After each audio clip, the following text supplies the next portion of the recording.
Buenas tardes, la Universidad Escuela Libre de Derecho les da la bienvenida a su ciclo de videoconferencias sobre los efectos jurídicos del COVID-19. Estamos muy honrados de contar con su presencia y de poder ofrecerles a excelentes expositores que tenemos el orgullo de llamar de la casa.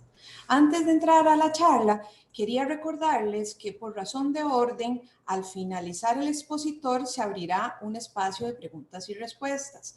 Las preguntas solo se pueden hacer por el espacio que se llama preguntas y respuestas en la parte de abajo de su barra en la pantalla. No vamos a contestar preguntas que se hagan por el chat para mantener un orden por respeto a nuestro expositor. Entonces les agradecemos que las preguntas las hagan en ese espacio y las pueden empezar a realizar desde ahora. No hay ningún problema.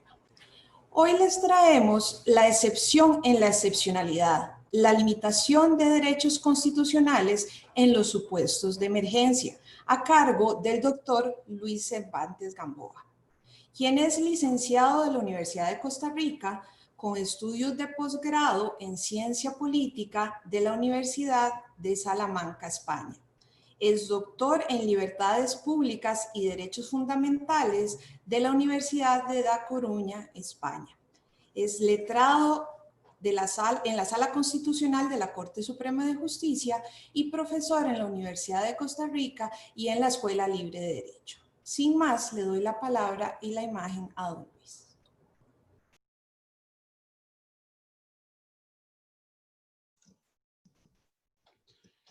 Muy buenas tardes.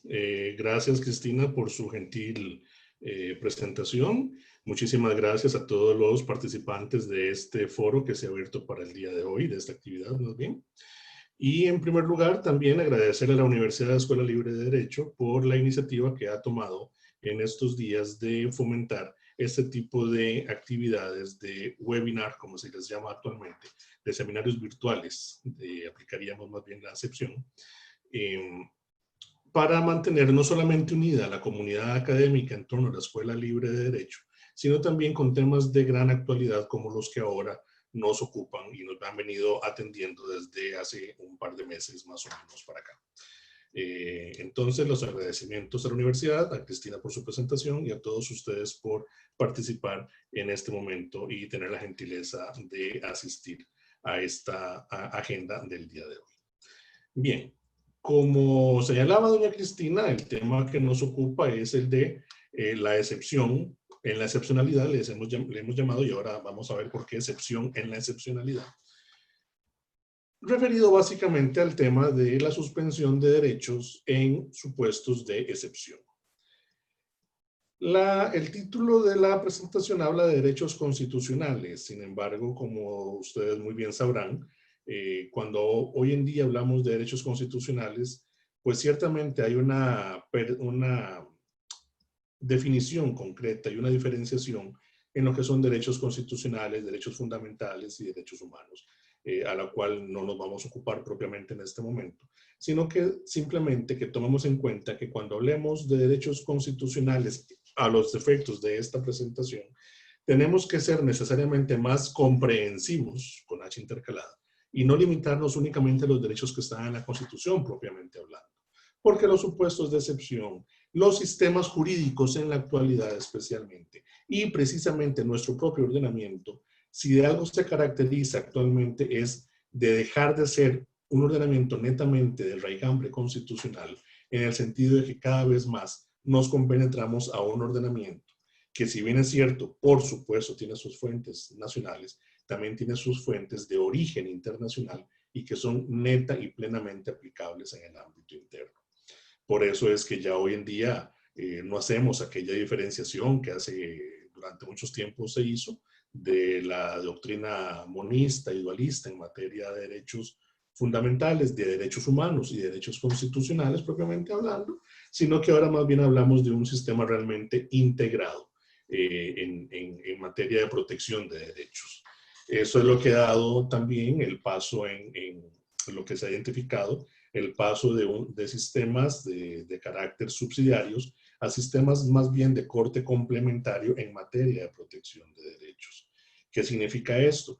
que si bien es cierto, la subsidiariedad sigue existiendo y sigue contemplándose como un requisito de forma y de admisibilidad para las peticiones, las denuncias y los casos que a nivel internacional se lleven en materia de derechos humanos, lo cierto del caso es que más allá de esa subsidiariedad que sigue aplicando como requisito de forma y de admisibilidad, reitero, hoy en día asistimos a una situación de complementariedad en la medida que los criterios, que la normativa de origen internacional, que los pronunciamientos de los órganos internacionales son cada vez más aplicados y deben ser necesariamente aplicados y observados a lo interno de cada uno de nuestros países.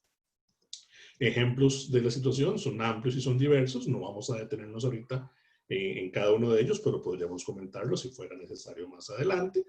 Pero sí tomar en cuenta entonces que para efectos de esta charla, cuando hablamos de limitación de derechos, no vamos a centrarnos únicamente en la limitación de derechos constitucionales específicamente hablando, sino que tenemos que considerar lo que es la limitación, la suspensión o la restricción, no solo de derechos constitucionales, sino también de derechos fundamentales y de derechos humanos como tal.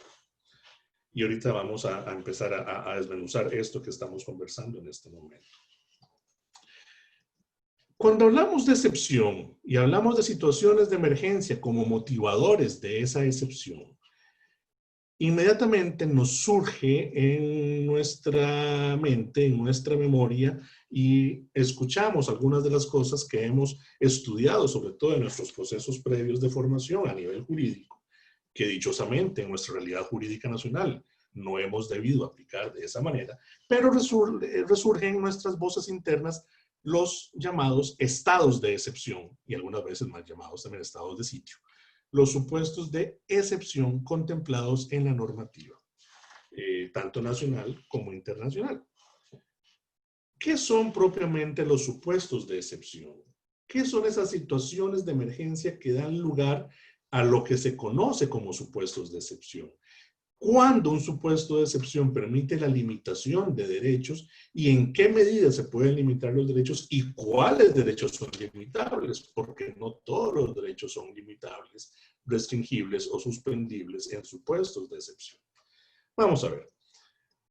Cuando hablamos de un estado de excepción, estaremos en un estado de excepción cuando estemos en una situación de crisis de orden público, donde el ejercicio de las potestades ordinarias de los estados o de la administración resulta evidentemente o puede resultar evidentemente insuficiente para contener esa situación de crisis. Es decir, un momento de peligrosidad, de riesgo para el orden público, donde las actuaciones de las potestades habituales del Estado resultarían insuficientes para la contención de la misma.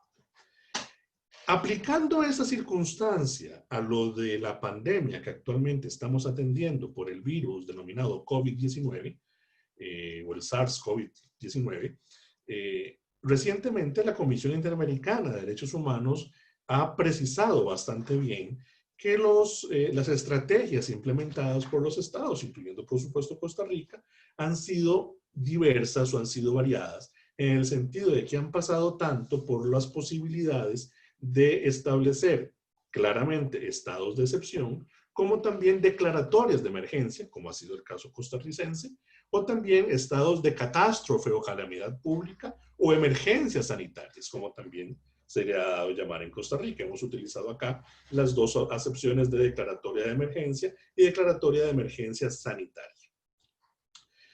Independientemente de la denominación a la cual asistamos e independientemente de si estamos ante un supuesto de suspensión o de restricción, porque ahorita vamos a ver que hay una diferencia entre una y otra, es importante tomar en consideración que hay ciertas condiciones establecidas para poder decretar la existencia de un estado de excepción y consiguientemente la correspondiente suspensión o limitación o restricción de derechos. Estas tres condiciones son básicamente tres. En primer lugar, debemos estar ante una grave alteración del ejercicio de los derechos y libertades. Es decir, que hay una situación donde el ejercicio de los derechos y libertades fundamentales se vea amenazada. Hay una grave alteración también en el funcionamiento de las instituciones democráticas. Y número 3, y es aquí donde también entramos, hay una grave alteración en el funcionamiento de los servicios públicos esenciales. Trayendo esto al tema nacional sobre COVID-19, más adelante nos ocuparemos del tema, pero para adelantarlo de alguna manera, nótese que se dice grave alteración en el funcionamiento de los servicios públicos esenciales. Me permito adelantarme y decir, imagínense ustedes, si no se hubiesen adoptado las medidas adecuadas a nivel sanitario, el riesgo que pudo significar y que sigue significando para el tema de la salud pública, el no atender de esa manera la crisis sanitaria actual. ¿En qué sentido? De no atenderlo adecuadamente, hubiéramos asistido a un escenario de comprometer seriamente la prestación de un servicio esencial como es brindar la salud. Sigo adelante. Cuando hablamos de la limitación de los derechos en este tipo de situaciones, hay que tener en cuenta que hay un límite que siempre va a estar presente en cualquier tipo de limitación de derechos que estemos hablando. Ese límite que siempre va a estar presente es el contenido esencial del derecho. El contenido esencial del derecho se conoce como un límite de límites, porque es la última frontera que dice hasta dónde puedo violentar, entre comillas, hasta dónde puedo restringir, más técnicamente hablando, un derecho sin disminuirlo, sin vaciarlo de ese contenido esencial. Es ahí donde empieza y entra, y es importante conocer la distinción entre restricción y suspensión de derechos. Una suspensión de derechos implica el necesario no ejercicio de un derecho determinado, y una restricción de derechos implica que un derecho reconocido encuentra ciertas limitaciones para su ejercicio en virtud de la situación excepcional que se está viviendo, como la actual. Aquí es muy importante traer a colación un pronunciamiento de la Corte Interamericana de Derechos Humanos en el ejercicio de su función consultiva. Las iniciales opiniones consultivas de la Corte Interamericana fueron ampliamente clarificantes o clarificadoras respecto al contenido de la Convención Americana y la protección de los derechos humanos en general, porque sentaban precisamente las bases, marcaban la cancha, señalaban el estadio dentro del cual se podía proteger y debía proteger los derechos contemplados en la Convención. En la OC 6-86, la Corte Interamericana parte de la integración de los artículos 16, inciso 3, 29, inciso A y 30 de la propia Convención Americana de Derechos Humanos para concluir la validez de las restricciones a los derechos contemplados en la Convención. Si ustedes van y revisan el artículo 16 de la Convención Americana de Derechos Humanos, el artículo 16 está referido básicamente a la libertad de asociación. De manera concreta, incluso así se señala en su propio epígrafe y así se desarrolla, se refiere a la libertad de asociación. Sin embargo, el artículo 3 claramente señala que lo dispuesto en este artículo no impide, veamos bien, no impide la imposición de restricciones legales. No impide la imposición de restricciones legales. Esta frase contenida en el artículo 16, inciso 3 de la Convención Americana de Derechos Humanos, en conjunto con las reglas de interpretación que están en el artículo 29 de la Convención, lleva a la Corte a señalar que esa posibilidad de restricción legal, imponer restricciones de carácter legal, es extendible también a los demás derechos considerados e incluidos en la Convención Americana sobre Derechos Humanos. Y ustedes me dirán, pero a ver, es cierto que ya el profesor, es cierto que ya el expositor nos habló de que independientemente de derechos constitucionales, vamos a ver también el ámbito de los derechos humanos, pero si esto está referido en la Convención Americana, ¿qué impacto tiene en nuestra constitución política? Bueno, Recordemos también que el artículo 48 de la Constitución Política claramente dispone, y ahorita podemos retomar el tema más adelante, claramente dispone el artículo 48 que hay dos acciones de garantía concretas, que son el amparo y el habeas corpus, para la protección de los derechos reconocidos en la Constitución y en los demás instrumentos internacionales sobre derechos humanos. Y es aquí entonces donde este tipo de pronunciamientos encuentra gran importancia para nuestro propio sistema. Sigamos adelante. De la propia Convención Americana sobre Derechos Humanos, ya les refería la interpretación que hace la Corte Interamericana en la OC6-86, integrando los artículos 16, 29 y 30.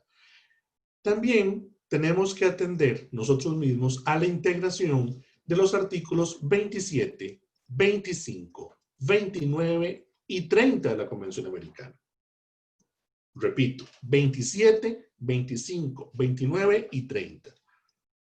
¿Por qué cito el 27 primero que el 25? Bueno, eso no, simplemente es un orden metodológico para efectos de mayor comprensión. Si vamos a revisar el artículo 27 de la Convención claramente nos señala los supuestos de suspensión de garantías en casos de excepción. Y el inciso 2, del artículo 27 señala que a pesar de que es posible la suspensión, como dice el párrafo primero y como ya lo hemos explicado, no se autoriza de ninguna manera la suspensión de derechos de estos artículos. Del artículo 3, 4, 5, 6, 9, 12, 17, 19, 20 y 23 de la Convención Americana. ¿Qué derechos entonces, según la propia Convención, no es posible suspender aún en situaciones de emergencia? Son el derecho al reconocimiento de la personalidad jurídica, el derecho a la vida, el derecho a la integridad personal, la prohibición de la esclavitud y la servidumbre, el principio de legalidad, la libertad de conciencia y de religión, la protección de la familia, el derecho al nombre, los derechos del niño, el derecho a la nacionalidad y los derechos políticos. Pero más allá de este enunciado que nos señala el inciso 2 del artículo 27 de la Convención Americana, ese mismo inciso 2 señala que además de no poderse suspender ese tipo de derechos, la parte final del inciso 2 dice, ni de las garantías judiciales indispensables para la protección de tales derechos. Es decir, no solamente no es posible suspender esos derechos, como tampoco es posible suspender el ejercicio de las garantías judiciales indispensables. Y por eso es que aquí cito el artículo 25 después de citar el 27. ¿Cuáles son esas garantías judiciales indispensables a que la Convención Americana se refiere en el inciso 2 infine del artículo 27? Para entender eso, tenemos que ir a ver entonces, retroceder un poquito y vernos al artículo 25 de la misma Convención, cuyo primer párrafo señala, toda persona tiene derecho a un recurso sencillo y rápido, o a cualquier otro recurso efectivo ante los jueces o tribunales competentes, y ahí sigue la redacción. ¿Cuáles son ese recurso sencillo y rápido? O cualquier otro recurso efectivo. Bueno, precisamente la Convención Americana, en estas normas, lo que está haciendo referencia es a un recurso sencillo, rápido y efectivo, como lo es el recurso de amparo o el recurso de habeas corpus, reconocidos como, por la propia Corte Interamericana como los recursos a que se hace referencia en el artículo 25. Entonces, no puede procederse a la suspensión menos de los derechos que ya hemos dicho y tampoco de las garantías judiciales indispensables que serían el amparo y el habeas corpus. ¿Y qué tipo de restricciones pueden adoptarse? Ahí es donde entra entonces el artículo 39 de la propia Convención Americana, en la medida que dice que ese tipo de restricciones que pueden aplicarse debe ser conforme a las leyes que se dicten por razones de interés general y con el propósito para el cual han sido establecidas. Es decir, ¿es posible la suspensión de derechos? Sí, menos de este grupo de derechos que ya referimos. No es posible la suspensión de las acciones de garantía y las restricciones tienen que ser adoptadas conforme a leyes. De esta integración de estas normas, repito, 16, 25, 27, 29 y 30 de la Convención Americana, podemos decir que hay ciertas condiciones del sistema interamericano para la suspensión o restricción de derechos. La primera es que esa restricción esté expresamente autorizada por la Convención. Ya sabemos que sí se permite la Convención, la suspensión en la Convención, menos de aquellos derechos que ya dijimos. Número 2, que los fines de la restricción sean legítimos, que haya razones de interés general para proceder con esa suspensión. Y número 3, que esas restricciones estén dispuestas en las leyes y se aplique de conformidad con lo que señalan las leyes. Aquí entonces entramos con la discusión de qué es una ley. Esto por cuanto, de manera coloquial, obviamente no debería suceder lo mismo en el ámbito académico y en el ámbito de la juridicidad, hay una confusión con lo que son las normas. Los llamados, es una acepción que no es tan agraciada, pero digamos los llamados operadores del derecho, saben muy bien que hay normas de carácter legal, hay normas de carácter reglamentario, hay normas incluso de carácter moral, etcétera, etcétera, etcétera. Entonces, cuando estas normas de la Convención Americana nos hablan que las restricciones pueden ser adoptadas a través de las leyes, ahí tenemos que mirar hacia otra de aquellas primeras opiniones consultivas de la Corte Interamericana, y es la famosa OC6-86, donde la Corte Interamericana precisó claramente que es una ley. Y en ese sentido, la Corte señaló, y me permito leer lo que dijo la Corte, dice que una ley es una norma jurídica de carácter general, ceñida al bien común, emanada de los órganos legislativos constitucionales previstos y democráticamente elegidos, y elaborada según el procedimiento establecido por las constituciones de los estados parte para la formación de las leyes.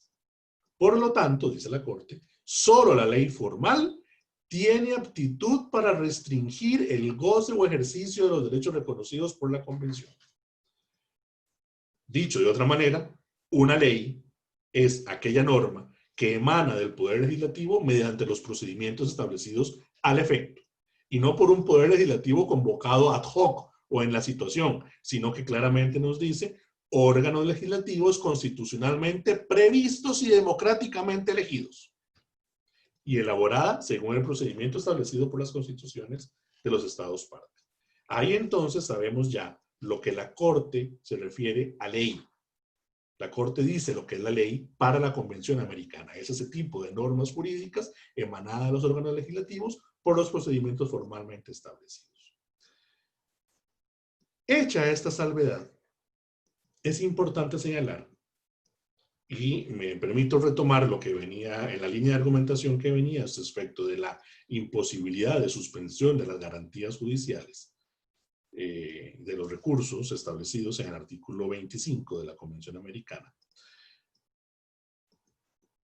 En la medida que hay ciertas garantías que deben necesariamente observarse en los supuestos de excepción. En primer lugar, debemos tener claro el concepto de garantía. A veces lo usamos indistintamente para referirnos a una diversidad de actuaciones procesales incluso. Y debemos tener claro que una garantía como tal es un medio jurídico para la defensa de los derechos frente al Estado. Es un mecanismo por el cual ejercemos la defensa de derechos frente al Estado. En materia de supuestos de excepción o en casos de restricción de derechos, esa garantía implica un aspecto que ya hoy tiene reconocimiento de derecho, y es el acceso a la justicia. Algunos le llamarán derecho a la jurisdicción.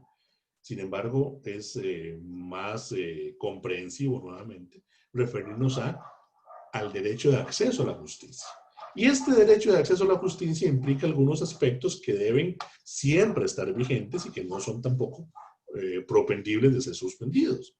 Y es dentro de este principio y derecho de acceso a la justicia, primero como principio, luego concretado a la justicia propiamente dicha, tenemos la existencia de al menos estos 4 factores que hay que observar. Que existan órganos judiciales independientes. Y cuando hablamos de órganos judiciales independientes, me refiero a los diferentes ámbitos de la independencia. Independencia externa, independencia interna, e incluso y especialmente también independencia económica. En segundo lugar, la existencia de acciones de garantía propiamente dichas, y ahorita vamos a ver cuáles son, ya ustedes las saben. En tercer lugar, la imposibilidad de que, aún estableciéndose por vía legislativa, se adopten medidas contrarias a las obligaciones internacionales. Y en cuarto lugar, el respeto al debido proceso, contemplado en el artículo 8 de la misma Convención Americana. Otros aspectos también relacionados con este tema de acceso a la justicia es el necesario mantenimiento de una acción concreta que es la acción de garantía constitucional por naturaleza, que es el control de constitucionalidad. ¿Por qué es importante esto?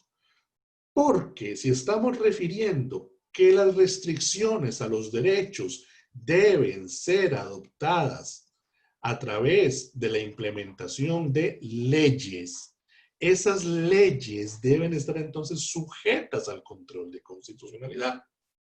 Y hoy en día agregaríamos no solamente al control de constitucionalidad, sino, tal como lo venimos definiendo hasta ahorita, también al control de convencionalidad. Pues en la medida que no se ajuste una restricción o una limitación a esas previsiones constitucionales o a esas previsiones convencionales, estaríamos entonces ante limitaciones o restricciones indebidas o ilegítimas. Aparte, tenemos otro tipo de control más allá del control de constitucionalidad o incluso previo, que es el control que ejerce la propia administración sobre sus propios actos. Y es aquí donde entramos con un principio muy especial, que es el principio de autocontención de la administración. Es decir, si bien es cierto, la administración tiene la potestad de adoptar medidas, como más adelante vamos a ver, tiene el deber de autocontenerse, de autolimitarse, digámoslo así, de no desbocarse en las medidas que se están adoptando para que las medidas que se dicten, que las medidas que se adopten sean consistentes con lo que estamos refiriendo del artículo 25, del artículo 27, del artículo 30 de la Convención Americana y de las normas constitucionales previstas al efecto. Y el aspecto muy importante en acciones de garantía concretas, como ya lo adelantamos, es la existencia del amparo y del habeas corpus, que ya dijimos que están contemplados en nuestro artículo 48 de la Constitución Política Costarricense, pero que también encontramos en los artículos 25 y 7 de la Convención Americana sobre Derechos Humanos, y respecto de los cuales, ya hemos adelantado, no procede suspensión de ese tipo de acciones de garantía.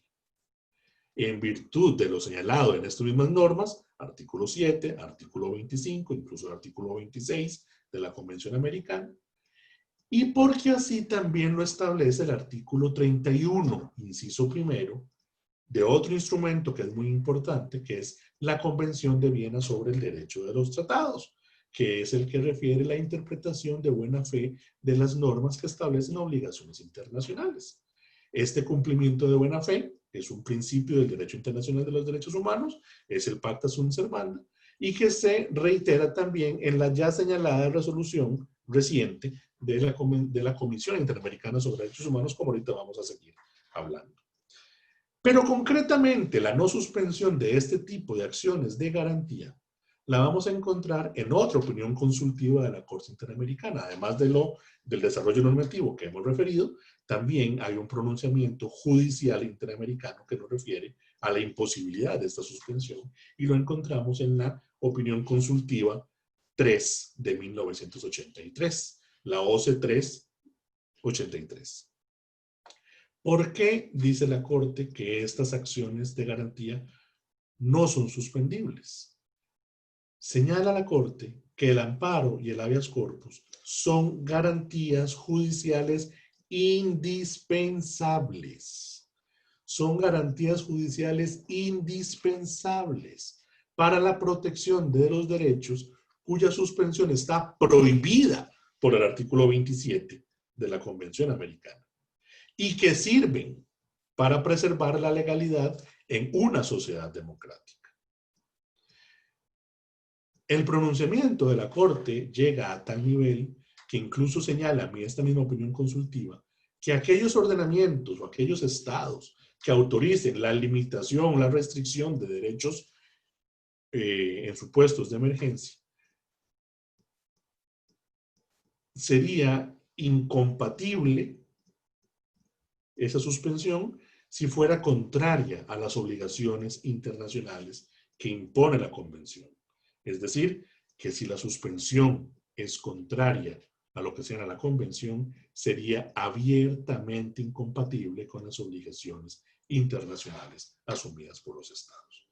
Bien, hecho este preámbulo, veamos un poco ahora entonces, sabiendo que ya es posible suspender los derechos, cómo es que deben suspenderse a través de las leyes y qué es lo que no es suspendible y cuáles acciones no son suspendibles, veamos qué tenemos en torno al tema de la pandemia por el SARS-CoV-19.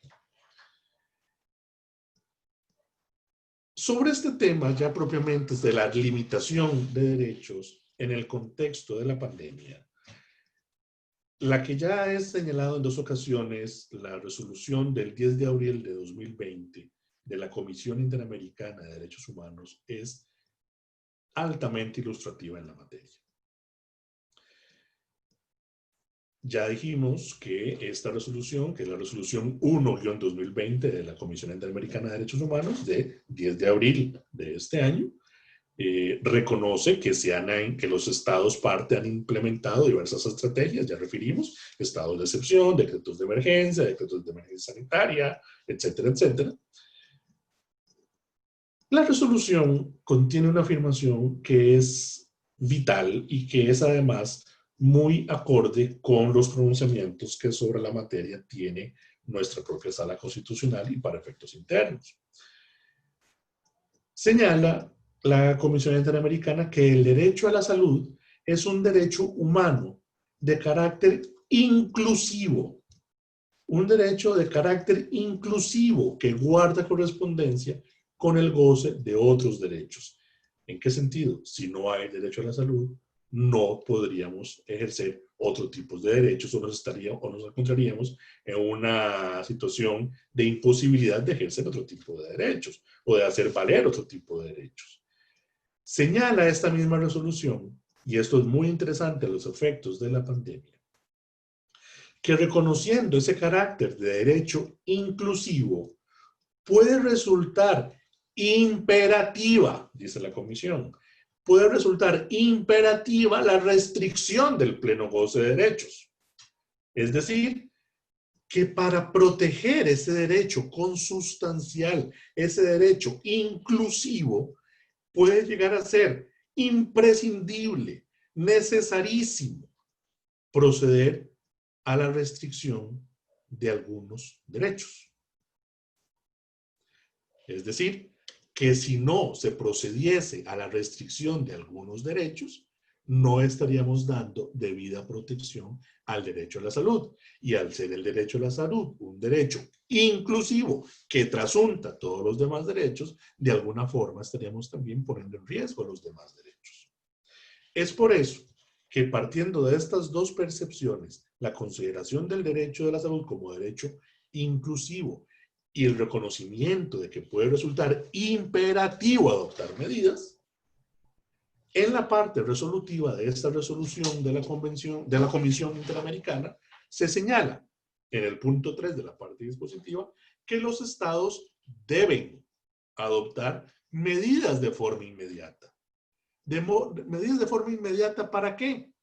Para prevenir la ocurrencia, dice la Comisión, para prevenir la ocurrencia de afectaciones al derecho a la salud, la integridad personal y la vida. Pero que esas restricciones, dice la Comisión, deben ajustarse necesariamente a los principios pro persona, o sea, el principio a favor de la persona humana, a los principios de proporcionalidad, temporalidad y tener como finalidad legítima el estricto cumplimiento de los objetivos de salud pública y de la protección integral. Es decir, la propia comisión dice, sí, es posible. No solamente es posible adoptar medidas, sino que es imperativo adoptar medidas de protección para proteger el derecho a la salud. Pero esas medidas no solamente tienen que ser de forma inmediata, sino que también tienen que respetar ciertos principios, como el principio de proporción humana, el principio de proporcionalidad, el principio de temporalidad, y ajustarse a la finalidad propia de la materia. Obviamente también nos refiere al principio de legalidad y al principio de necesidad que justifiquen la adopción de las medidas. La comisión tiene el cuidado de señalar que ese tipo de restricciones deben ser también necesarias en el contexto de una sociedad democrática. Y es ahí entonces donde liga el principio de proporcionalidad, cuando refiere que son necesarias para una sociedad democrática y deben resultar estrictamente proporcionales.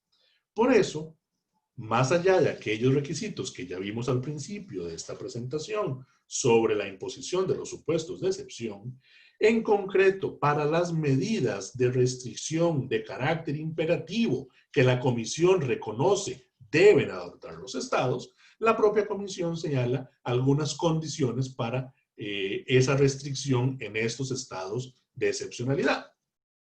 Señala la Comisión, en primer lugar, que debe justificarse la medida en la excepcionalidad de la situación de emergencia. Número 1. Número 2, que esa restricción debe ser por un tiempo estrictamente limitado. En tercer lugar, ya lo hemos referido, las disposiciones que se adopten tienen que ser proporcionales, es decir, que debe guardar una estrecha relación entre la limitación impuesta y el fin que se quiere obtener. Y en cuarto lugar, que esas limitaciones, que esas restricciones no deben ser incompatibles con las demás obligaciones que impone el derecho internacional. Es en ese sentido que la Comisión, haciendo eco de lo que ya dice el artículo 27 de la Convención Americana sobre Derechos Humanos, la propia Comisión, ahora en abril del 2020, también nos hace un recordatorio del catálogo de los derechos que no pueden ser restringidos o suspendidos. Y en ese sentido, la Comisión tiene el cuidado y hace nuevamente ese relevamiento de información y señala que los estados deberán, al adoptar ese tipo de medidas, abstenerse de suspender estos derechos.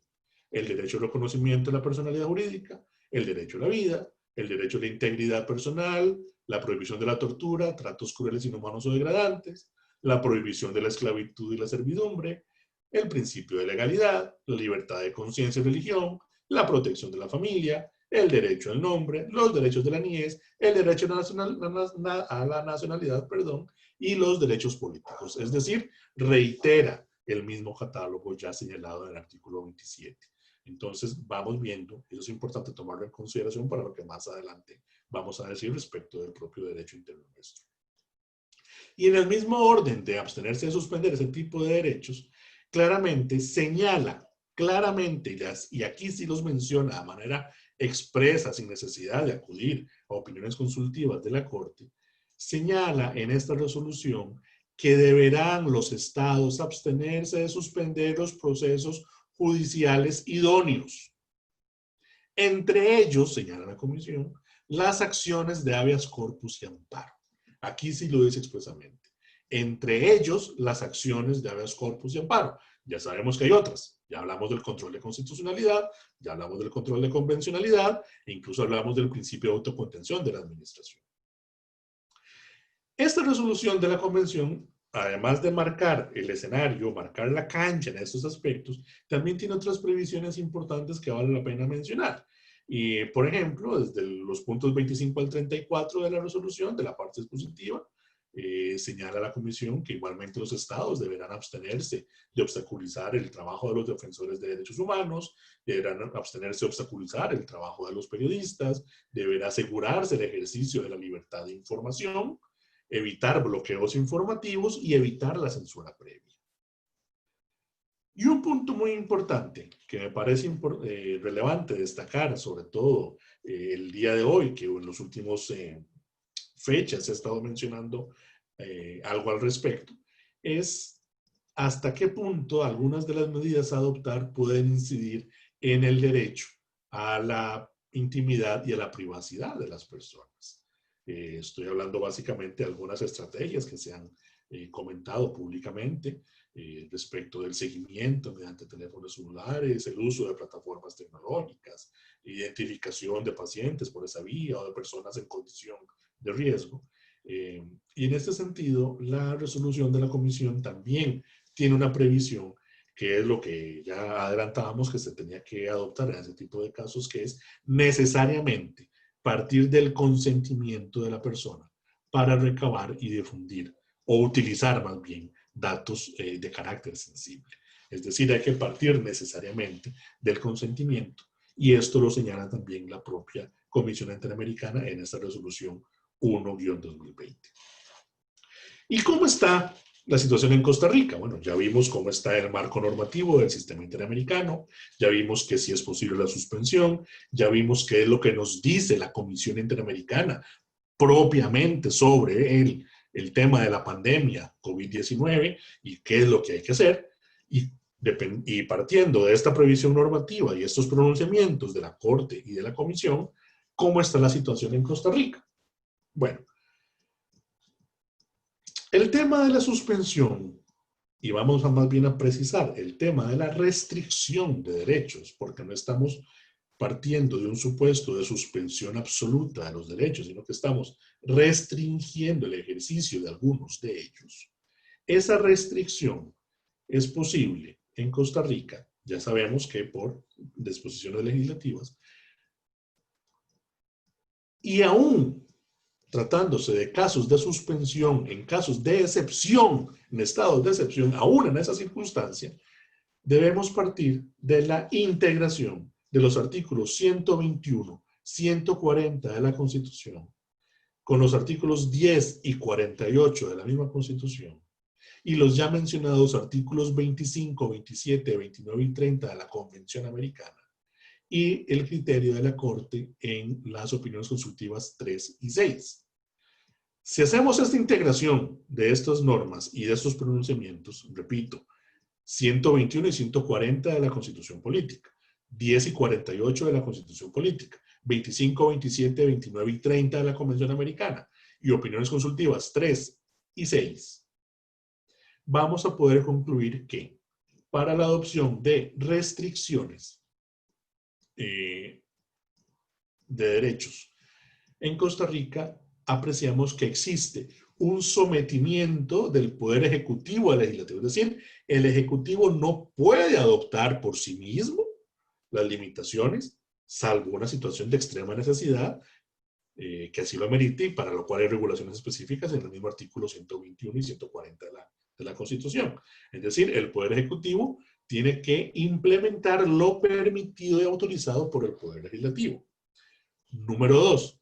Permitido y autorizado, ¿cómo? Mediante una ley debidamente aprobada por los procedimientos establecidos al efecto. Ya lo habíamos visto en la 11.6. Número 3. Solamente por causa de evidente necesidad pública.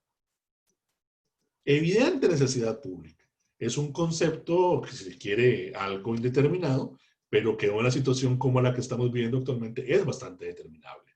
Es necesario, públicamente hablando, para evitar una dislocación de la prestación de los servicios públicos esenciales, como es el caso de la salud, establecer ese tipo de limitaciones, ya lo habíamos mencionado previamente.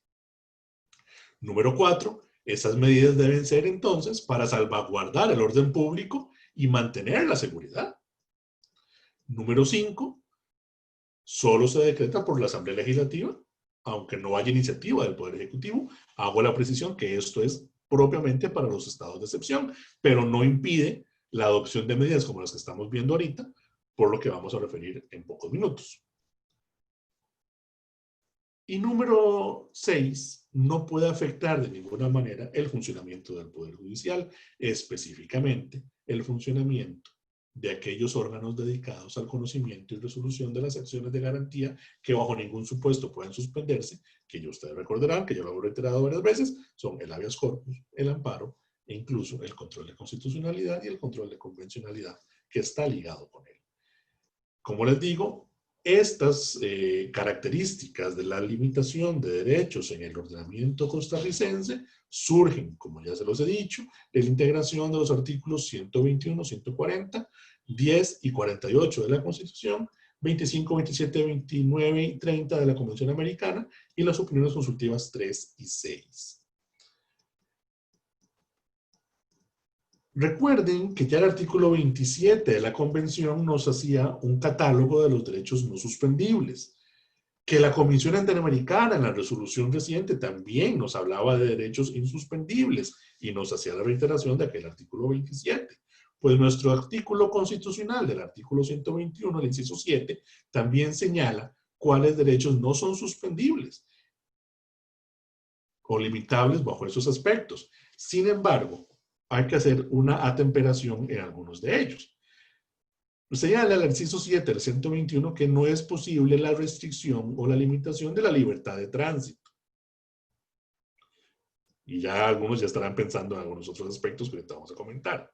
La inviolabilidad del domicilio, la intimidad, la libertad de reunión, la libertad jurídica, la libertad de expresión, la libertad de información y la libertad. Y lo relativo a la detención y la presentación ante un juez competente. La Constitución Política nuestra igual se encarga de hacer ese catálogo de derechos y aquí se incorpora uno que no está considerado en la Convención y en el pronunciamiento reciente de la Comisión, que es la libertad de tránsito. Cuando hablamos acá, cuando el artículo 121, inciso 7 de la Constitución dice que es posible suspender ese tipo de derechos, se hace en el caso de excepción, de los estados de excepción, pero también son limitables. Son limitables en casos de restricción. A ver si lo digo de otro modo. Se prevé que estos derechos puedan ser limitables en estados de excepción. Al mismo tiempo serían entonces limitables en un supuesto de una gravedad, digamos, un escalón más abajo, que sería la restricción. Es decir, la libertad de tránsito sí sería eventualmente regulable y restringible por esta vía. Ahora, veamos en concreto las medidas adoptadas por el Estado costarricense.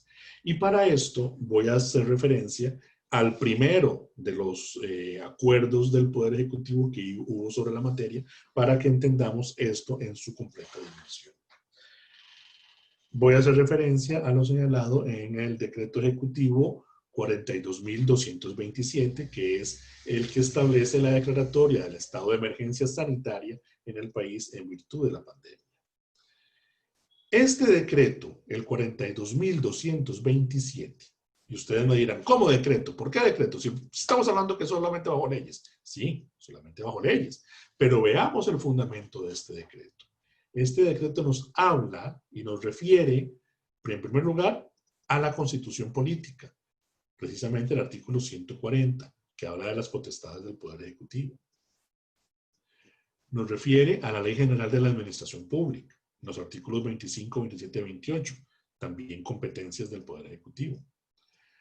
Y nos habla especialmente de dos cuerpos normativos que hay que destacar aquí, dos leyes que hay que destacar acá, que son la Ley Nacional de Emergencias y Control de Riesgo, y todo lo demás tiene un nombre más largo, cuyo artículo 29 señala que el Poder Ejecutivo podrá declarar por decreto el estado de emergencia. Podrá declarar por decreto el estado de emergencia. Y dice, las razones para efectuar la declaración de emergencia deberá quedar nítidamente especificado en las resoluciones. Y estarán sujetos al control de constitucionalidad, discrecionalidad y legalidad prescritos en el ordenamiento. Esta ley es una ley de la República la que permite establecer por decreto el estado de emergencia, siempre y cuando se fundamente adecuadamente. Y aquí esta Ley Nacional de Emergencia se complementa particularmente con una ley que en alguno de estos tantos días que han pasado, alguien tuvo la gentileza de decir que era una ley que estaba en algunos aspectos algo en el olvido y que ahora hemos rescatado para aplicarla adecuadamente, y es la Ley General de Salud. Hay algunas disposiciones de la Ley General de Salud que ciertamente estaban como, diríamos, en suspenso o a la espera de poder ser aplicadas. Y nos habla muy bien del carácter previsor del legislador costarricense. ¿Por qué este mismo decreto 42.227, además de referir el fundamento en las normas constitucionales de la Ley General de la Administración Pública, en el artículo 29 que hemos leído de la Ley Nacional de Emergencias, también nos cita unos artículos de la Ley General de Salud, es más, nos cita varios artículos de la Ley General de Salud, que son especialmente reveladores para la adopción de las medidas que finalmente ha estado adoptando el Poder Ejecutivo desde la declaratoria de emergencia hasta incluso el día de hoy, 11 de mayo. Esas normas que nos refiere a la Ley General de Salud podríamos distribuirlas o diferenciarlas en dos grandes ámbitos. Por un lado, las acciones permisibles para el Estado y por otro lado, la imposición de obligaciones y restricciones a las personas y sus derechos. Veamos a ver. Ese decreto 42.227 tiene la virtud, en primer lugar, de referir al artículo 1 de la Ley General de Salud. Y el artículo 1 de la Ley General de Salud, esos artículos que regularmente pasamos por alto, dice que la salud es un interés público tutelado por el Estado. La salud es un interés público tutelado por el Estado. ¿Recuerdan cuando mencionábamos hace un momento que la Comisión Interamericana nos hablaba de la salud como un derecho no solamente consustancial, sino inherente prácticamente al ejercicio de los demás derechos? Bueno, aquí está. Es un interés público para el Estado. El artículo 2, que también se cita como fundamento para estos decretos, porque esta reiteración de normas se aplica desde aquel entonces hasta el día de hoy. Ese artículo 2 señala que le corresponde al Estado la definición de la Política Nacional de Salud, la formación, la planificación y la coordinación de todas las actividades públicas y privadas relativas a la salud.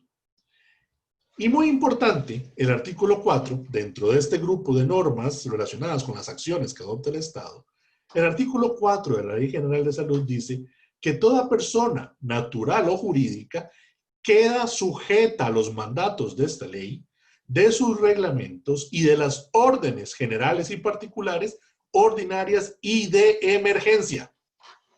Es decir, la misma Ley General de Salud, desde el artículo 4, ya señalaba la obligación de someterse a las disposiciones de la ley en condiciones ordinarias y en condiciones de emergencia.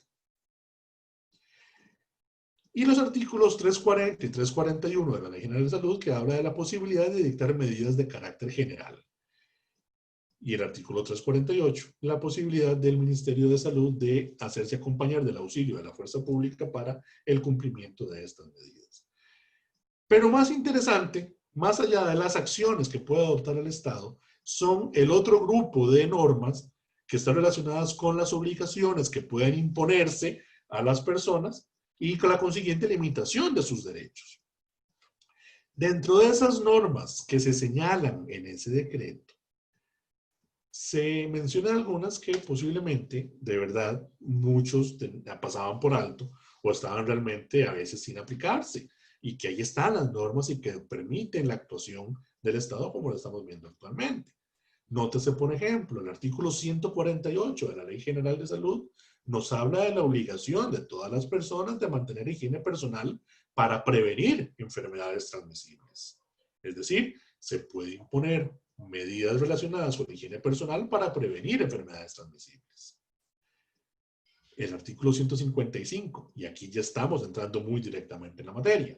El artículo 155 de la Ley General de Salud refiere la prohibición, ojo, la prohibición de asistir a centros educativos, de trabajo y recreo o lugares de reunión públicos o privados a personas afectadas por enfermedades transmisibles y durante el periodo de transmisibilidad. En consonancia con ese 155, el 161 dice que la se puede adoptar medidas de aislamiento para personas con enfermedades transmisibles con tal de evitar la transmisión directa o indirecta. Evitar la transmisión directa o indirecta. El 162 nos señala la obligación de someterse al tratamiento que se disponga. El 163, la posibilidad de adoptar medidas de observación y control a quienes hayan estado en contacto con enfermos. El 164, muy amplio, la obligación de respetar las medidas. Y el 169, que es para todos nosotros, es la obligación de colaborar que tenemos todas las personas en casos de epidemia. Vemos entonces que todas las medidas que se han venido adoptando, desde la declaratoria de emergencia que tiene un sustento legal, hasta las demás, la restricción vehicular, la imposibilidad de acceder a ciertos tipos de reuniones, la imposibilidad de realizar cierto tipo de actividades, la de aminorar el contacto social, la de establecer ese distanciamiento social, hoy las disposiciones de este concepto tan interesante de las burbujas sociales, que posiblemente ya algunas familias venían aplicando en sí mismos, a su interno, qué sé yo, están sustentadas en normas legales. Se trata de restricción a derechos que constitucionalmente es posible limitar o restringir sin tocar derechos impedidos impedidos de suspender como los señalados en la Convención Americana, sin suspender de ninguna manera acciones de garantía como el habeas corpus y el amparo, pero que tienden a ese interés general de proteger el derecho a la salud como derecho consustancial e inherente a todas las personas para el ejercicio de otros derechos también. Y finalmente, la ley orgánica del Ministerio de Salud, que también se señala como uno de los fundamentos legales para la adopción de las medidas que se han tomado en Costa Rica, nos refiere en su artículo 2 que podrá el Ministerio de Salud dictar las normas técnicas de carácter general y particular y ejercer las labores de control que corresponda, y que se debe adoptar todas las medidas sanitarias, dice el artículo 57, convenientes para la salud pública. De esta manera, podríamos básicamente concluir de la siguiente manera: que es válida la imposición de restricciones en supuestos de excepcionalidad.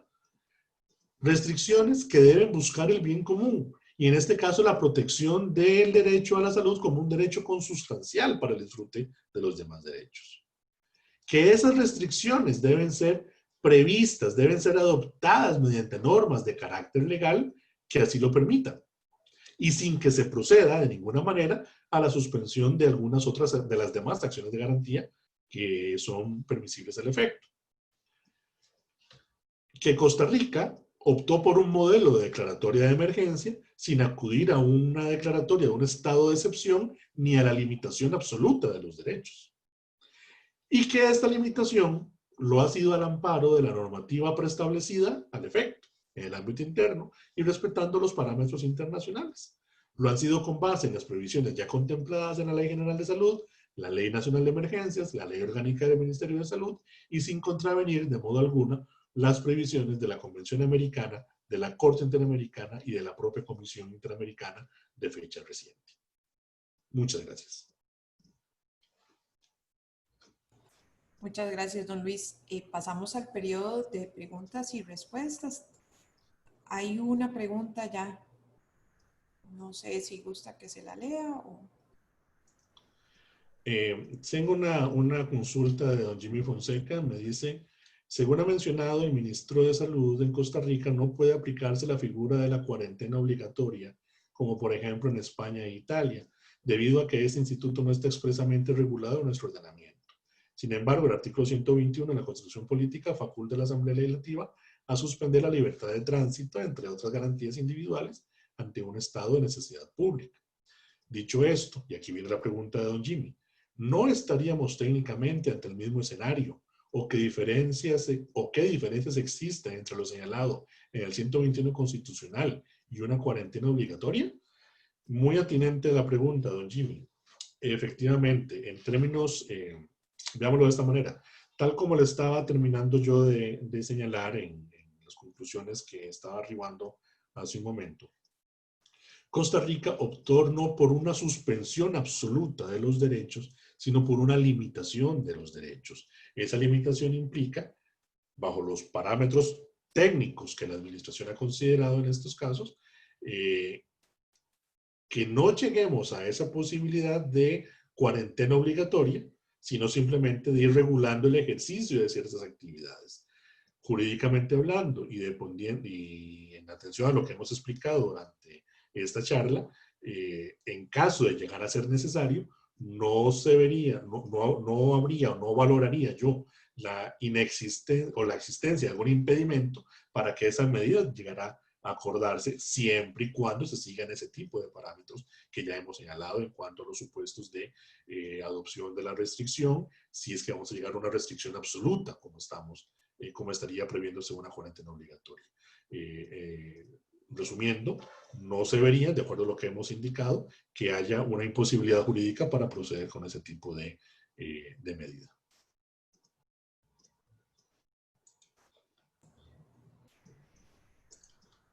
¿Alguien más tiene alguna duda para hacerle al doctor Cervantes? ¿O está tan clara la exposición que no tienen más dudas?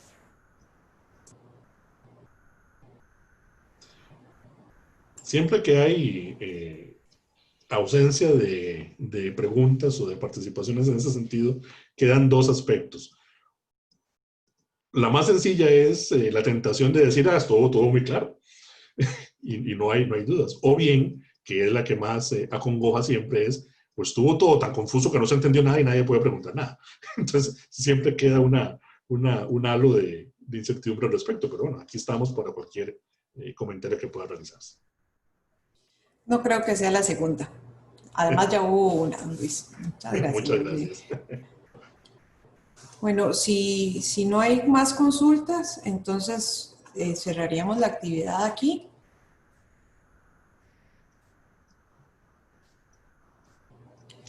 Hay una más, acaban de postear, de parte de don Luis Mata. Señala, en el hipotético caso de que el COVID-19 aumente los casos, ¿serán necesarios nuevos decretos o sería a partir del mismo? Bueno, tal como se ha venido diciendo, el decreto 42.227 fue el primero que estableció la declaratoria de emergencia. A partir de ese momento hasta ahora hemos tenido una labor normativa del Poder Ejecutivo bastante amplia. Incluso si usted, don Luis, hace una búsqueda incluso en Google, por ejemplo, le van a aparecer una serie de compendios elaborados tanto por el propio Ministerio de Salud, como por la Imprenta Nacional, incluso por algunas oficinas privadas de abogados, que hacen todo un compendio de la cantidad de decretos que se han dictado desde ese entonces hasta ahora. Así que cada nueva medida, incluso las que se están dictando hoy, también se están adoptando por decreto. O sea que vamos actualizando las medidas, cada una, porque cada medida adoptada ha impuesto sus reglas particulares y entonces ha sido necesario la adopción de más decretos.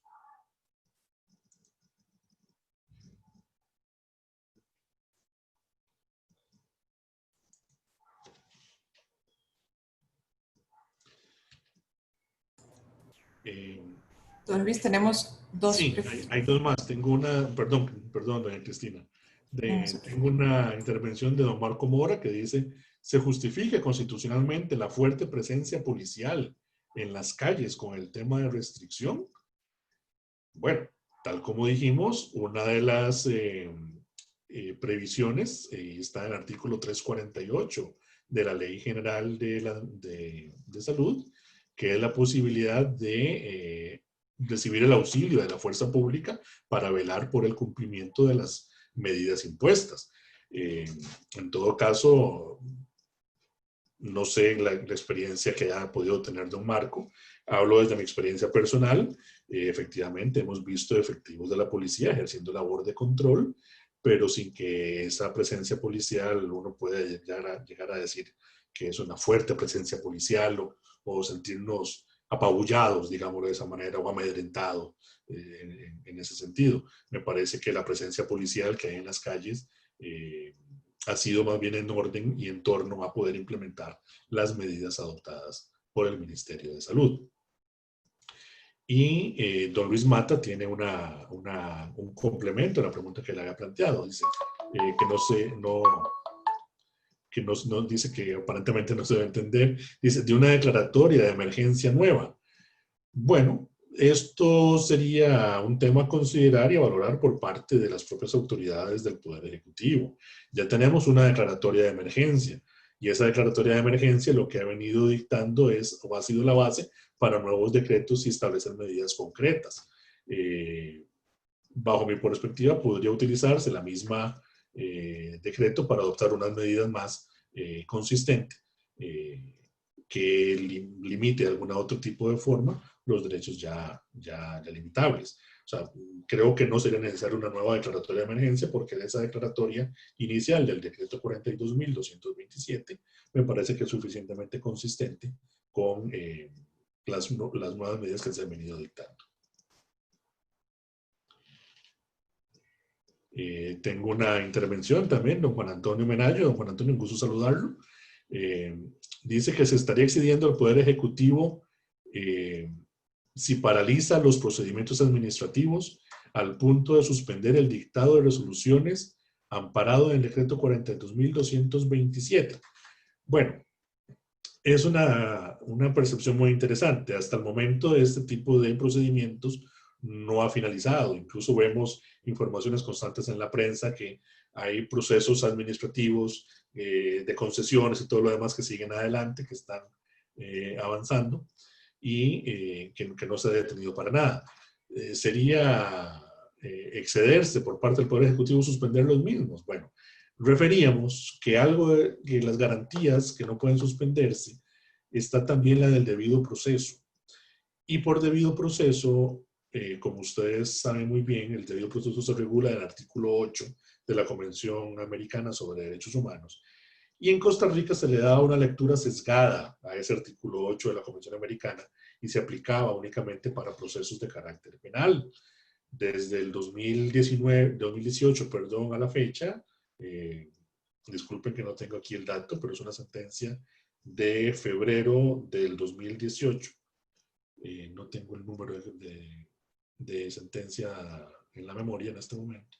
Pero desde ese pronunciamiento ya la Sala Constitucional admitió que ese debido proceso establecido en el artículo 8 de la Convención Americana sobre Derechos Humanos aplica no solamente para los asuntos de carácter penal, como tradicionalmente lo había visto en la jurisprudencia constitucional, sino que aplica incluso para los procedimientos de carácter administrativo. Y en ese sentido, una suspensión absoluta de esos procedimientos podría eventualmente, sí, llegar a ser violatoria de lo que hemos conversado hasta el momento. Don Marco vuelve a hacer una intervención y dice, por ejemplo, el policía que le disparó a un surfista en la playa. Dice, cuidado con los excesos, utilizando como excusa el COVID-19. Por supuesto, don Marco, hay ejercicios que deben ser obviamente conmensurados y dentro del marco de la proporcionalidad.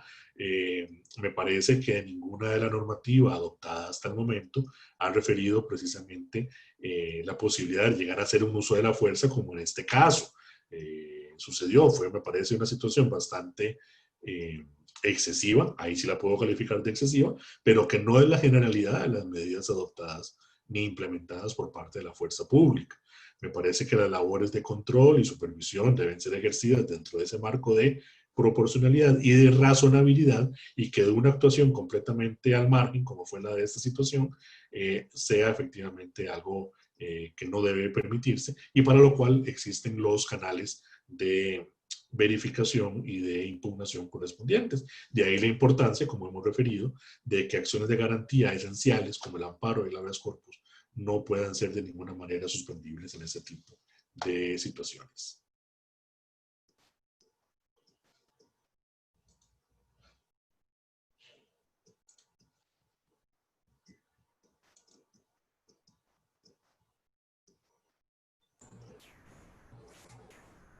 ¿Me escuchan? Sí, si no tenemos más preguntas, sí tenemos. Sí, doña Carol Perdomo Señala, ¿en qué medida se ve afectada la propiedad privada con la suspensión de derechos?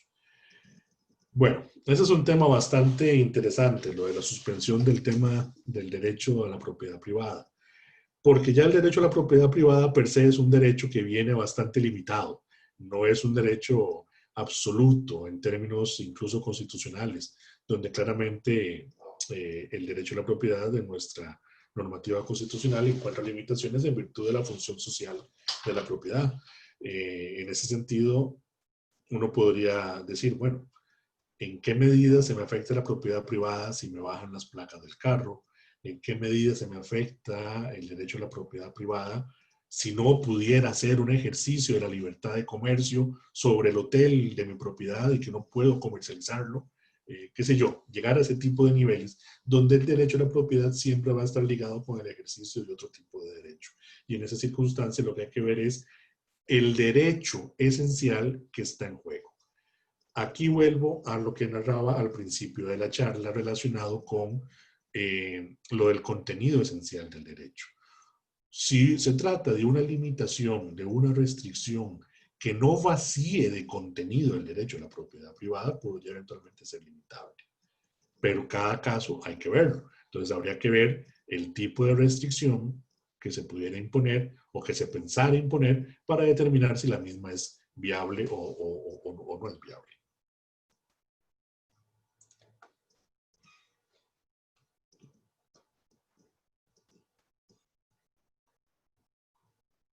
Cristina. Don Luis, si no tenemos más preguntas, cerraríamos la actividad. Vamos a dar unos minutos, pero